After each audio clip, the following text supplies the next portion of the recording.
CM Revanth Reddy వ్యాఖ్యలపై మాజీ DSP Nalini స్పందించారు. దానికి సంబంధించిన బ్రేకింగ్ న్యూస్ చూస్తున్నాం.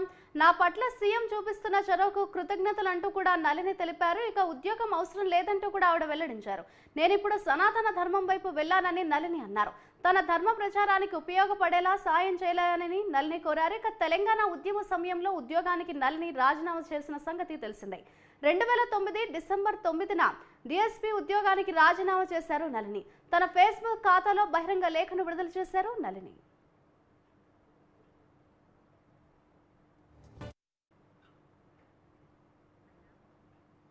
సీఎం రేవంత్ రెడ్డి వ్యాఖ్యలపై మాజీ డీఎస్పీ నళిని స్పందించారు. నా పట్ల సీఎం చూపిస్తున్న చొరవకు కృతజ్ఞతలంటూ కూడా ఆవిడ వెల్లడించారు.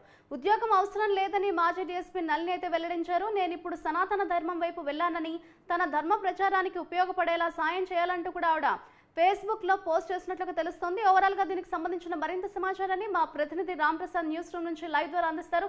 రామ్ ప్రసాద్, చెప్పండి. ఓవరాల్ గా అటు తనకు ఉద్యోగం ప్రస్తుతం అవసరం లేదంటూ కూడా మాజీ డీఎస్పీ నళిని అయితే వెల్లడించారు. ఓవరాల్ గా తన ఫేస్బుక్ లో పెట్టిన పోస్ట్ కు సంబంధించి మనం ఏ విధంగా చూడొచ్చు అంటారు?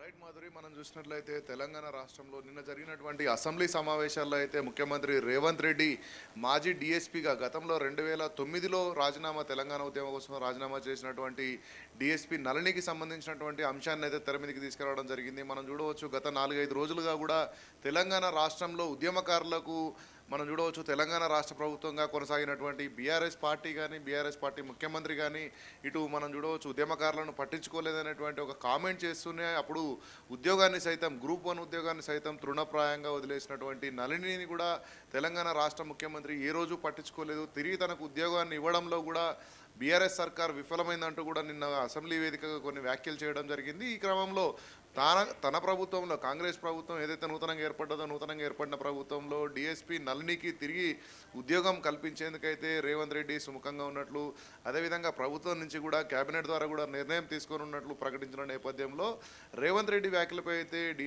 మాజీ డీఎస్పీ నళిని స్పందించారు. సోషల్ మీడియా వేదికగా అయితే తన పట్ల రేవంత్ రెడ్డి ముఖ్యమంత్రి స్థాయి హోదాలో అయితే తన పట్ల చూపించినటువంటి కృతజ్ఞత అని చెప్పేసి, తన గౌరవానికి అయితే కృతజ్ఞతలు తెలపడంతో పాటు ముఖ్యంగా తెలంగాణ రాష్ట్రంలో తను 2 పర్యాయాలు రాజీనామా చేయాల్సినటువంటి పరిస్థితులను కూడా ఆ లేఖలో పేర్కొనడం జరిగింది. ముఖ్యంగా తాను 2009 డిసెంబర్ 9న తొలుత అప్పుడు ఏదైతే వరంగల్లో అయితే మనం చూడవచ్చు డీఎస్పీగా ప్రొబేషనరీ పీరియడ్ కంప్లీట్ చేసినటువంటి నళిని అనంతరం మెదక్ జిల్లాలో తొలిసారిగా డీఎస్పీగా విధులు నిర్వహిస్తున్న నేపథ్యంలో అప్పుడు కానిస్టేబుల్ కృష్ణయ్య కూడా ఆత్మ బలిదానం చేసుకోవడంతో పాటు మరికొంతమంది ఆత్మ బలిదానం విద్యార్థులు చేసుకున్న నేపథ్యంలో చెల్లించినటువంటి నళిని తెలంగాణ ఉద్యమం కోసం అయితే తన రాజీనామాను కూడా తృణప్రాయంగా తన యొక్క డీఎస్పీ పదవిని కూడా వదులుకోవడం జరిగింది. అనంతరం 2010 మార్చిలో తిరిగి రోషయ్య ముఖ్యమంత్రిగా చేరిన అనంతరం తిరిగి మహిళా దినోత్సవాన్ని పురస్కరించుకుని అయితే తిరిగి ఉద్యోగంలో చేర్చడం జరిగింది. ఈ క్రమంలో కూడా సీమాంధ్ర నాయకులు తనను ఒత్తిడికి గురి చేశారు, తనను తీవ్ర ఇబ్బందులకు గురి చేశారనేటువంటి అంశాలను కూడా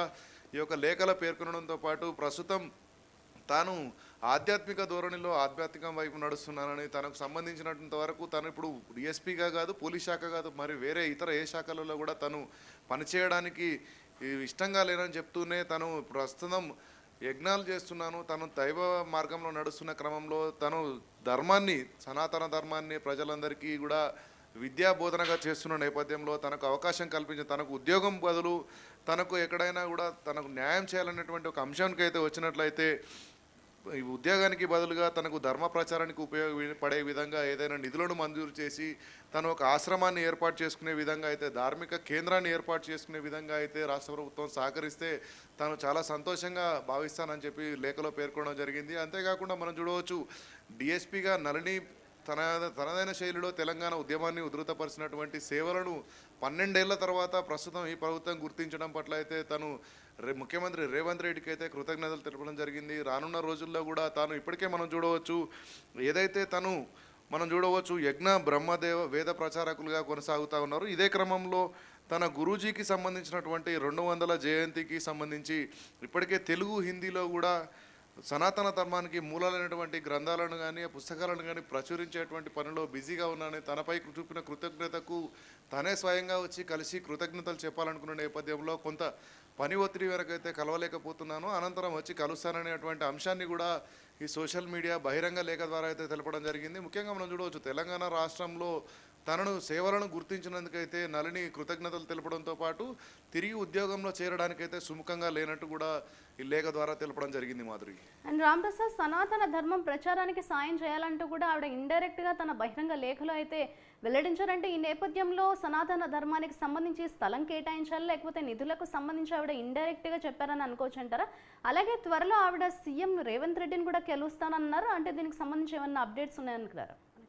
ప్రస్తుతం తను ఏంటంటే వేద ప్రచారకురాలుగా కొనసాగుతున్న నేపథ్యంలో ఏదైనా ఒక ప్రాంతంలో కొంత స్థలాన్ని కేటాయించి ధార్మిక కేంద్రం ఏర్పాటు చేసినట్లయితే ఇక్కడ హిందూ ధర్మాన్ని ప్రచారం చేయడంతో పాటు భవిష్యత్తు తరాలకు, అంటే తను చెప్పేది ఏంటంటే పోలీసు ఉద్యోగంలో తాను పడరాని కష్టాలు పడ్డాను, ఎందుకంటే ఉద్యోగం చేస్తున్న సమయంలో సీమాంధ్ర నాయకులు అయితే ఎవరు ఉన్నారో పాలకుల ఒత్తిడికి గురయ్యి సుమారు 10 శతాబ్దాల 10 యుగాలలో అనుభవించాల్సినటువంటి కష్టాలను కూడా నేను ఈ యొక్క తెలంగాణ ఉద్యమం సమయంలో అనుభవించాను. తిరిగి నాకు ఉద్యోగంలో చేరేటువంటి అవకాశం లేదు. డిఎస్పీ నళిని కాస్త ఇప్పుడు డిఎన్ఏగా మారింది.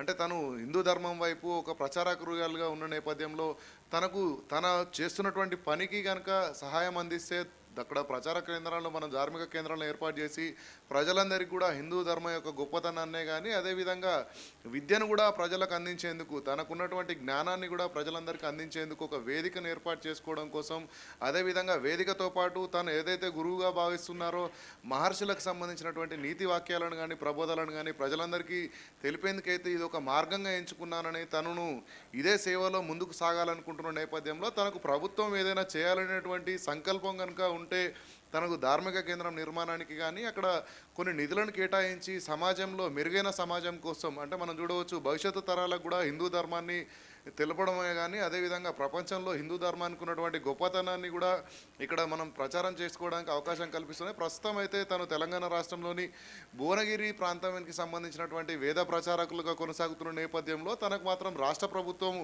ఒకవేళ అవకాశం, ఉద్యోగానికి బదులు ఏమైనా అవకాశం కల్పిస్తే తన వేద ప్రచారాలకు సంబంధించి ఉపయోగపడే విధంగా నిధులను మంజూరు చేసి తద్వారా ప్రజలకు మెరుగైనటువంటి విద్యను కానీ జ్ఞానాన్ని కానీ అందించేందుకు కృషి చేయాలని చెప్పేసి అయితే తను లేఖలో పేర్కొన్నారు. చూడాలి దీనిపైన రాష్ట్ర ప్రభుత్వం ఏ విధంగా స్పందిస్తుంది. మనం ఇప్పటికే చూడవచ్చు వివిధ రకాలైనటువంటి పీఠాధిపతులకు కూడా తెలంగాణ రాష్ట్రం కేంద్రంగా ఉంది. ఎందుకంటే మన దగ్గర కూడా చాలా ధార్మిక కేంద్రాలు ఉన్న నేపథ్యంలో తెలంగాణ ఉద్యమంలో చురుకైన పాత్ర పోషించినటువంటి మహిళగా ఇప్పుడైతే మనం మాజీ డిఎస్పీ నళినిని చూస్తున్నాం.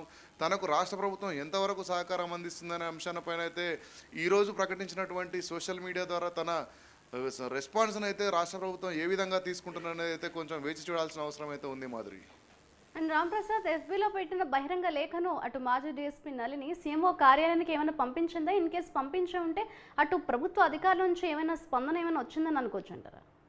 రైట్, మనం చూడవచ్చు. ఎందుకంటే నిన్ననే అసెంబ్లీ వేదికగా నిన్న మధ్యాహ్నం తర్వాత అయితే ఈ యొక్క నిర్ణయానికి సంబంధించి రేవంత్ రెడ్డి తను ఏదైతే గవర్నర్ ప్రసంగానికి మద్దతు తెలిపేటువంటి క్రమంలో అయితే మాజీ డిఎస్పీ నళిని గురించి అయితే ప్రకటన చేయడం జరిగింది.